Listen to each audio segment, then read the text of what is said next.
Continue special coverage on China's modernization. The 20th CPC National Congress last October set a task of building China into a great modern socialist country in all respects by 2049 and to advance national rejuvenation through a Chinese path to modernization.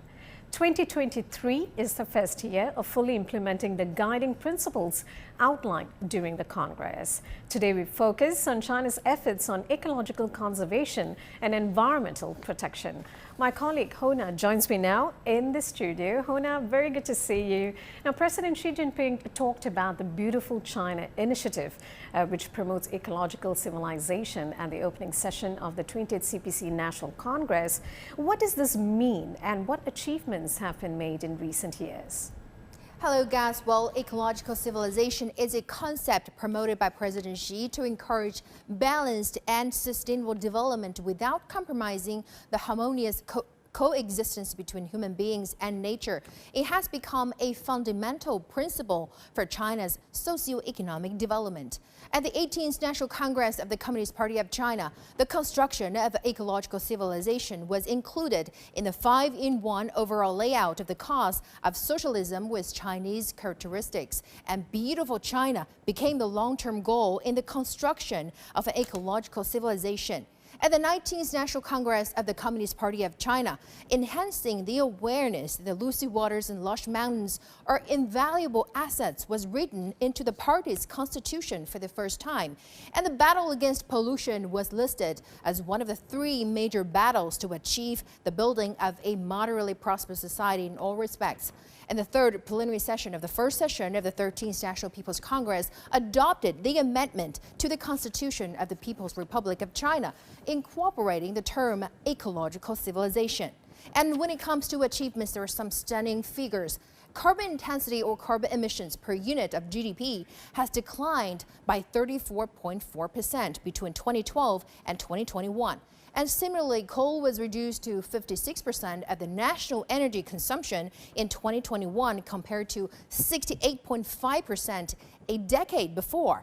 And China has phased out over 30 million obsolete and heavy emission vehicles and has become the world's biggest market for new energy vehicles, as well as the world's largest investor, producer, and the user of renewable energy.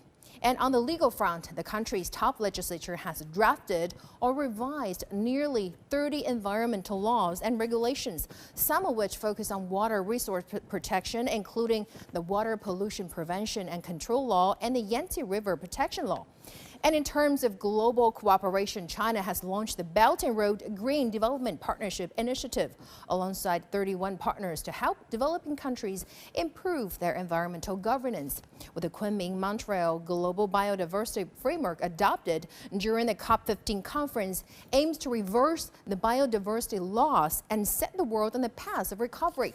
The most significant part of the agreement is a commitment to designate 30% of Earth's land and sea areas as protected by 2030. So far, only 17% of terrestrial and 10% of marine areas are protected. And the efforts would not stop. China has reaffirmed its goals of reaching its carbon emissions peak by 2030 and carbon neutrality by 2060. And globally, it is expected to transition from a learner and follower of traditional development patterns over the past 40 years to a leader of new development patterns. That is, seeking the harmony between humanity and nature and never pursuing economic growth at the cost of the environment. And that's the essence of Chinese path to modernization. Back to you guys in the studio. Hona, thank you very much for explaining the concept and the efforts made so far. Now, the Yangtze River Delta, which consists of Shanghai and the provinces of Jiangsu, Zhejiang, and Anhui, is one of the major focuses of China's ecological protection plan. And to get some insights into these efforts, our reporter Wu Bin joins me now from Wetland Park in Shanghai. Wu Bin, good to see you. Now, talk to us about the ecological protection efforts there. Well, I'm now in a wetland park along the Yangtze River, and it's one of the 71 national wetland parks in the Yangtze River Delta region. The wetlands in the region accounts for about 10% of the country's total, and it's vital to the region's ecosystem. On my left side is China's mother river and the world's third longest river, the Yangtze River. After running for over 6,300 kilometers, it will flow into the East China Sea further down there. And in early 2021, the country released a plan on the integrated protection of the environment of the Yangtze River Delta region. The plan asked the three provinces, namely Anhui, Jiangsu, Zhejiang, and the city of Shanghai, to work together in solving the regional ecological problems and setting examples to other parts of China. And the plan gives very specific goals and tasks. To realize these goals, a special working group was established the same year. The group is led by top leaders in the region, and a series of measures are taken to stimulate cooperation in solving regional ecological problems. Well, I cannot list all of the measures, but some of the measures you may have heard before. The first one I would like to touch upon is to strictly implement a 10-year fishing ban in the Yangtze River. The 10-year fishing ban began in 2021 and aims to recover the biodiversity of the river. And it's working quickly. Taking the adorable Finley's porpoise as an example, in 2017 there were only about 1,000, and the latest figure in 2022 shows over 1,200 were found. And in some cities like Nanjing, you can actually see Finley's porpoise jumping out of the river from time to time. Another one I would like to touch upon is the ecological compensation mechanism. We know that a lot of rivers, they are flowing through different provinces, so it takes both sides to be involved in protection. And the mechanism is quite easy to understand. The two sides make a deal, and if the water quality reaches certain standards, a certain amount of money will be given to one side, and vice versa. And in this way, it forces the less developed regions to really balance the economic development and environmental protection. And now this mechanism is applied to many trans-provincial rivers in China. And in the past years, not only more actions are being done, the concept of protecting ecosystem and protecting the environment is also winning support among general public. People now care more about the environment compared to 10 to 20 years ago, and that, I think, is also very important to the high quality development and the Chinese modernization we are talking about today. Gas. Wu Bin, thank you for your comprehensive report. Green development has been a key philosophy in China's path to modernization over the past decade. A key goal is to promote harmony between people and nature. Our reporter Yang Qinghao finds out how this is paying off in southwest China's Yunnan province. Green peafowls are a critically endangered species, with a population of only about 600 in China. This nature reserve in Chuxiong Autonomous Prefecture is a major habitat for the birds. Since its establishment 2 decades ago, all human activities, such as mining, have been banned. Improving the green peafowl's habitat has been an important way of protecting the endangered species. Today, the local government is exploring more innovative approaches. Apart from monitoring the animals with infrared cameras, rangers try to supplement the peafowl's diet by growing crops they like. The number has kept growing. We only monitored 56 peafowls in 2015. In 2021, we captured 267 in infrared cameras.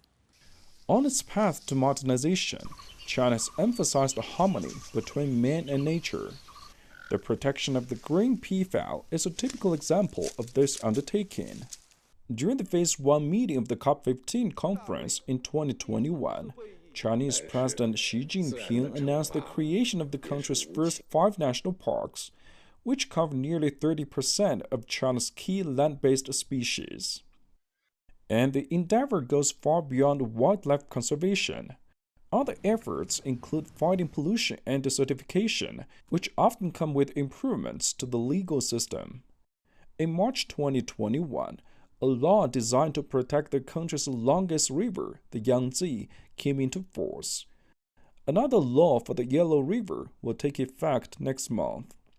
As the COVID-19 pandemic subsides, cities like Chuxiong are stepping up efforts to foster economic growth. But the prefecture's governor says the environment will always be top priority. He takes the green peafowl as an example. Next, we'll moderately expand the protected area, enhance cooperation with the scientific research institutions to improve our capabilities to monitor and protect the green peafowls. We will also work hard towards legislation for this iconic species. Jiang is one of some 3,000 deputies to the National People's Congress, China's top legislature. As this year's session draws near, he says he will put forward more suggestions regarding green development. Yang Jinghao, CGTN, Chuxiong, Yunnan Province. Let's speak with Shen Yiyang, Director of the Inclusive Development Research Center, an independent think tank. Mr. Shen, thank you for joining us. Now, can you help us understand what is ecological civilization and how it contributes to the development of Chinese modernization? Well, I think this ecological civilization is China's answer on a group of concepts like climate change mitigation, adaptation, environmental protection, and green development of the whole society. I think China is now already contribute a lot to global green development. So besides China's solar panel production and also China's technology transfer to other developing countries, China is actually a very good model for many developing countries. So if China's target for this 2060 carbon neutral target can be really achieved, that will be world's largest emission reduction action in the human history. So I think in the future, China will be not just the world production center, but also the green production center. Not only the world consumption center, but also the green consumption center.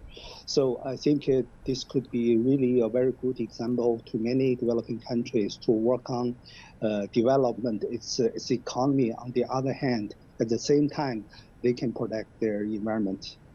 Now, the current climate crisis is a global concern. How can China's efforts on ecological civilization affect the global environment? China has been joining all the treaties, including climate change and environmental protection, ecosystem protection, I think almost all of them. And also in the recent global conference, China also gave their own, proposals to help the whole world. So I think in the future, China will continue to work on new technology on environmental protection. On the other hand, China will also provide financial support for many developing countries through its bilateral or multilateral efforts to working with other countries. What is more, I think China will be also a kind of a training center to many developing countries to sending their engineers coming to China to learn how China protect their water ecosystem and how to control the air pollution. This is a lot of other developing countries I think want to know. Mr. Shen, it's always good to speak with you. Thank you.